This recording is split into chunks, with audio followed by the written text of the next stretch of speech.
नमस्कार. आज राष्ट्रवादी काँग्रेस पक्षाच्या वर्धापन दिनाच्या निमित्तानं तुम्हा सगळ्यांना भेटायला आणि शुभेच्छा द्यायला मला मनापासूनचा आनंद आहे. 17 वर्षाच्या पूर्वी आपण सगळ्यांनी मिळून एका नव्या राजकीय संघटनेची निर्मिती केली आणि या राज्यामध्ये सर्वसामान्य लोकांना पर्याय देण्याच्या संबंधीची काळजी घेतली. मला महाराष्ट्रातल्या सर्वसामान्य लोकांच्याबद्दल कृतज्ञता व्यक्त करायची आहे की या संघटनेची निर्मिती झाली आणि त्यानंतर होणाऱ्या पहिल्याच निवडणुकीमध्ये लोकांनी राज्य सरकारमध्ये सहभागी होण्याची संधी आपल्या सहकार्यांना दिली आणि जवळपास सतत 15 वर्ष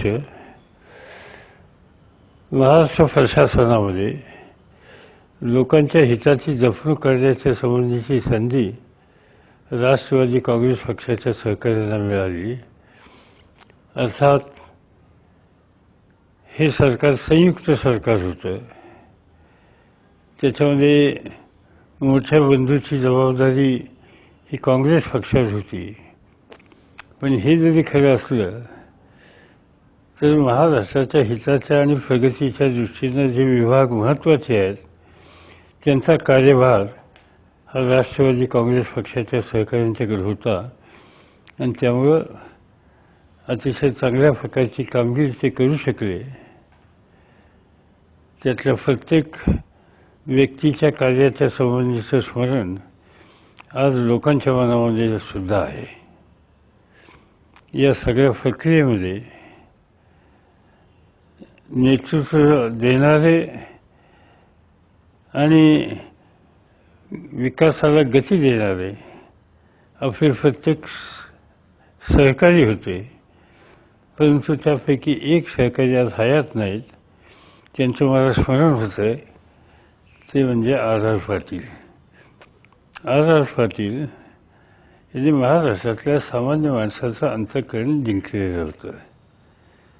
सत्तेचा वापर हा सामान्यांच्यासाठी कसा करायचा असतो याचा एक आदर्श आर पाटील यांनी दाखवलेला होता. आणि प्रशासन आणि प्रशासनाचा पगडा हा कसा प्रभावी रीतीने ठेवला पाहिजे या प्रकारचा आदर्शसुद्धा त्यांनी दाखवलेला होता.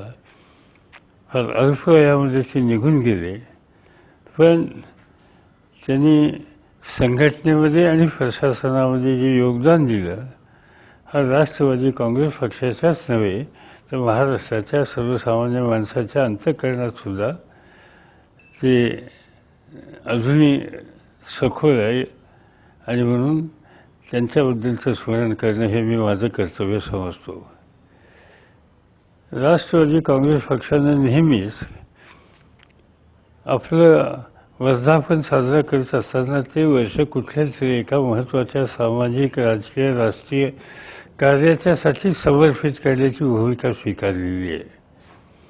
आणि यावेळेला भारतामध्ये आणि विशेषतः महाराष्ट्रामध्ये सगळ्यात महत्त्वाची समस्या आणि सगळ्यात मोठा वर्ग अस्वस्थ कोणता असेल तर तो बळीराजा. आज महाराष्ट्रातला बळीराजा अस्वस्थ आहे, दुःखी आहे, संतप्तसुद्धा आहे. आणि ठिकठिकाणी आपल्याला ही गोष्ट प्रकर्षानं ऐकायला मिळते की लोक आणि बळीराजा सहकुटुंब आज रस्त्यावर येण्याच्या तयारीला लागलेला आहे. तो विविध संघटनेच्या माध्यमातून आज रस्त्यावर येतो आहे आणि आपलं दुखणं हे मांडण्याच्याबद्दलची खबरदारी घेत आहे.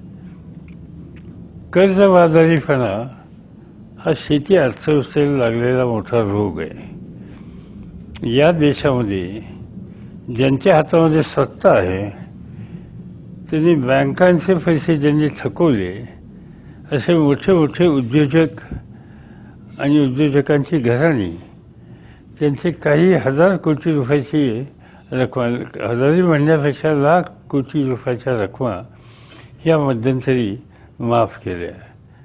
आणि त्यामुळे साहजिकच आज जो बळीराजा संकटामध्ये कर्जाच्या डोंगराखाली बुडलेला आहे, त्याची अपेक्षा ही आहे की याच्यातून मार्ग काढण्याच्या संबंधीची खबरदारी राज्य सरकारने, केंद्र सरकारने घेतली पाहिजे. ज्या वेळेला ही सत्तेची जबाबदारी आम्हा लोकांच्या सुपूर्द केली होती, त्यावेळेला असा प्रश्न निर्माण झाला होता. आत्महत्या ह्या ऐकायला मिळत होत्या आणि शेतकऱ्यांच्या आत्महत्या वेळी रोखण्याच्यासाठी काळजी घेतली पाहिजे या हेतूनं आम्ही लोकांनी पुढाकार घेतला आणि जवळपास 70,000 कोटी रुपयाचं कर्ज माफ केलं आणि आत्महत्या या रोखण्याच्या दृष्टीनं काळजी घेतली. आज महाराष्ट्रातलं वृत्तपत्र रोज उघडल्याच्या नंतर एक दिवससुद्धा असा जात नाही की कुठे ना कुठेतरी बळीराजानं आत्महत्या केल्याची बातमी उठते. आणि हे आत्महत्येचं प्रमाण अतिशय गंभीर स्वरूप धारण करतं आहे. आणि याचं एकच उदाहरण मी देऊ इच्छितो की सुप्रीम कोर्टाने केंद्र सरकारला प्रश्न विचारला की या देशामध्ये प्रतिवर्षी गेल्या 3 वर्षात किती शेतकऱ्यांनी आत्महत्या केल्या याची माहिती सादर करा. आणि केंद्र सरकारने सुप्रीम कोर्टाला जी माहिती सादर केली त्यानुसार प्रतिवर्षाला 12,000 शेतकरी आत्महत्या करतात असं केंद्र सरकार सुप्रीम कोर्टाला म्हणतं. खरं म्हणलं तर यापेक्षा अधिक आत्महत्या असतील असं मला दिसतंय, पण ठीक आहे, 12,000 आत्महत्या ह्या काही लहान गोष्ट नाही, ती अत्यंत गंभीर गोष्ट आहे. आणि म्हणून आज या प्रश्नामध्ये राष्ट्रवादी काँग्रेस पक्षाने लक्ष घातलं आहे. जे लोक ठिकठिकाणी या प्रश्नाच्यासाठी रस्त्यावर येत आहेत त्या लोकांचं दुःख कमी करण्याच्यासाठी राष्ट्रवादी काँग्रेस पक्षाचे कार्यकर्ते ठिकठिकाणी या सगळ्या घटकांच्यावर सहभागी होत आहेत. आणि माझी खात्री आहे की बळीराजाला संघटित करून आपली सगळी शक्ती त्याच्या पाठीशी उभी करून जे जे शेती आणि शेतकऱ्यांच्या प्रश्नाच्यासाठी आस्था राखणारे घटक आहेत त्या सगळ्यांना एकत्रित करून सामूहिक प्रयत्न केले तर देशाचं धोरण करताना या वर्गाकडे दुर्लक्ष करणं शक्य होणार नाही. या सगळ्या प्रश्नाच्याकडे लक्ष देण्याच्या दृष्टीनं अधिक काळजी घेण्याची गरज आहे. आणि मला असं वाटतं की राष्ट्रवादी काँग्रेस पक्ष नेहमीच या सगळ्या घटकांच्या प्रश्नाकडे लक्ष देणारा आणि त्याच्यामध्ये त्यांच्या यातना कमी करण्याच्यासाठी जीव उठून काम करणाऱ्या कार्यकर्त्यांचा पक्ष आहे.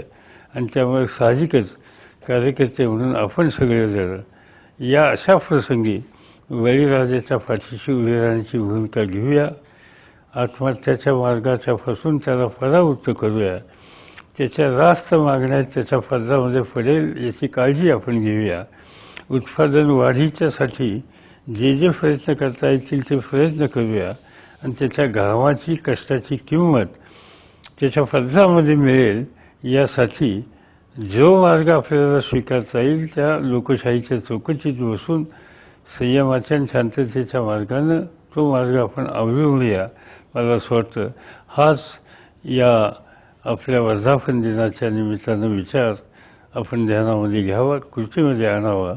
आणि बळीराजाला न्याय देण्याच्यासाठी हे बळीराजाला हे 7 वर्ष समर्पित करण्याची जी भूमिका राष्ट्रवादीची आहे त्याच्याशी आपण सगळ्यांनी समरस व्हावं एवढीच सूचना विनंती मी आपल्या सगळ्यांना करतो.